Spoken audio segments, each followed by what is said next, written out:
ప్రభుత్వం ఇంట్రెస్ట్ ఏంటో ఇందాక నేను చెప్పిన దాంట్లో మీకు అర్థమైంది. అధికారులు ఎందుకు శ్రద్ధ తీసుకోలేదో అర్థమైంది.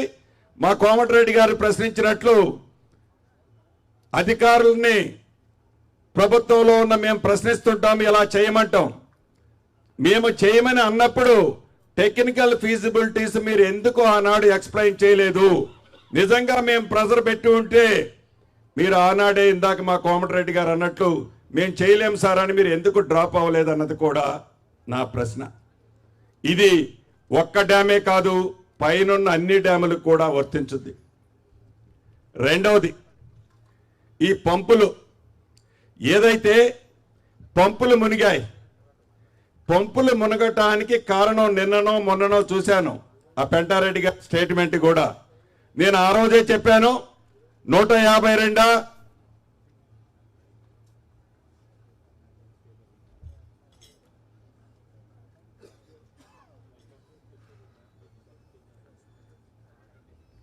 126 మీటర్స్ హైట్ లో పెట్టాలని నేను ఆ రోజే చెప్పాను. ఇది మీరు టెక్నికల్ శాంక్షన్ ఇచ్చి టెండర్స్ కాల్ఫేర్ చేసే రోజు 126 లెవెల్ పెట్టారు. మీకు ఇంజనీర్లు చాలా సీనియర్ మోస్ట్లు మీరు.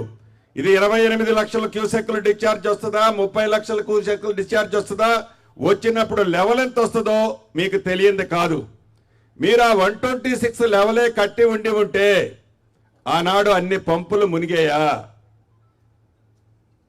అని జరిగిన నష్టం ఏంటి? మీరు నిజంగా 124లోనో 122లోనే కట్టారు. మీరు ఆ పంపులకి ముందు స్టాప్ లాక్ గేట్స్ ఉన్నాయి మీవి. ఫ్లడ్ ఎక్కువగా వచ్చి ఆ ఫ్లడ్ ఆ పంపుల మీద పడి ఆ పంపులు మునిగిపోయి డ్యామేజ్ జరిగిందని మీరు అన్నారు. మీకు ఇటువంటి ప్రమాదము విపత్తు వస్తుందనే మీరు ఫ్రంట్లో స్టాప్ లాక్ గేట్స్ పెట్టారు. మీ స్టాప్ లాక్ గేట్స్ ఆ రోజు పని చేసాయా? చెయ్యకపోతే దానికి ఎవరి మీద మీరు యాక్షన్ తీసుకున్నారు? ఆ స్టాప్ లాక్ గేట్స్ పని చేయని కారణంగానే తెలుసో తెలియకో మీరు లో లెవెల్లో కట్టిన పంపులు మునిగాయి. దాని ఫ్రంట్ ఉండే వాళ్ళు కూడా టోటల్గా కొలాప్స్ అయింది. సుమారు వందలాది కోట్లు ప్రజల సొమ్ము దుర్వినియోగమైంది. ఆ టెక్నికల్ గా ఎవరు దానికి డిజైన్స్ అప్రూవల్ ఇచ్చారు? ఆ డిజైన్స్ అప్రూవల్ ఇచ్చిన అధికారుల మీద కనీసం ఏమన్నా రివ్యూ చేసి దాన్ని మీరు డిబేట్ పెట్టారా? మళ్ళీ నాకు తెలిసి ఆ పంపులకు సంబంధించిన దాంట్లో రాష్ట్ర ప్రభుత్వం నుంచి మళ్ళీ డబ్బులు ఇచ్చే కార్యక్రమంలో భాగంగా ఒక ఫైల్ సర్క్యులేట్ అవుతుంది, ఫైనాన్స్ లో ఉందని నాకు తెలిసింది. ఇది నిజమా అబద్ధమా? ఇస్తే ఏ యాక్ట్ ప్రకారం వాళ్ళకి డబ్బులు ఇవ్వాలని మీరు అనుకుంటున్నారు?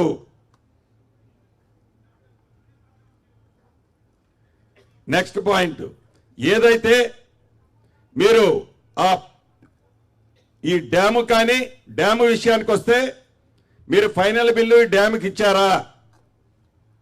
ఇందాక ఎగ్జిక్యూటివ్ ఇంజనీర్ నోటీసు ఇచ్చేటప్పుడు ఇచ్చాడని చెప్పాను 2022లో.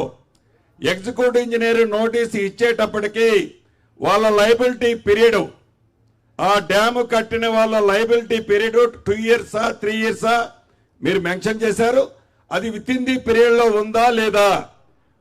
ఉంటే ఏజెన్సీతోనే మీరు మంత్రి గారు కానీ మీరు కానీ ఇప్పుడు ఈ డ్యాముకు జరిగిన నష్టాన్ని ఏజెన్సీతో కట్టించాల్సిన అవసరం ఉంది కదా. దీంట్లో ఏదైతే మీరు ఏజెన్సీతో చేసే దాంట్లో ఈ డ్యామేజెస్ ఏదైతే మీరు ఆనాడు ఎగ్జిక్యూటివ్ ఇంజనీర్ ఐడెంటిఫై చేసింది దాన్ని దృష్టిలో పెట్టుకొని మీరు ఎక్స్పీరియన్స్ సర్టిఫికెట్ ఆ ఏజెన్సీకి ముందెప్పుడు కంప్లీషన్ అని ఇచ్చారు. కంప్లీషన్ అని ఇచ్చిన దానికి దీనికి మీరు కంపారిజన్ ఎలా చేస్తున్నారు? ఈ రోజు కూడా నాకు తెలిసి మీరు ఫైనల్ బిల్ ఇచ్చినట్టు లేదు.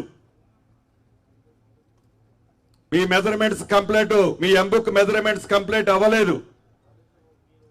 అవనప్పుడు పంప్ హౌస్ కానీ వీళ్ళకి కానీ ఎలా ప్రభుత్వం నుంచి మళ్ళీ డబ్బులు వాళ్ళు అడగటం కానీ మీరు ప్రపోజల్ చేయటం కానీ ఎంతవరకు సమంజసమో నేను అడుగుతున్నాను. Next point,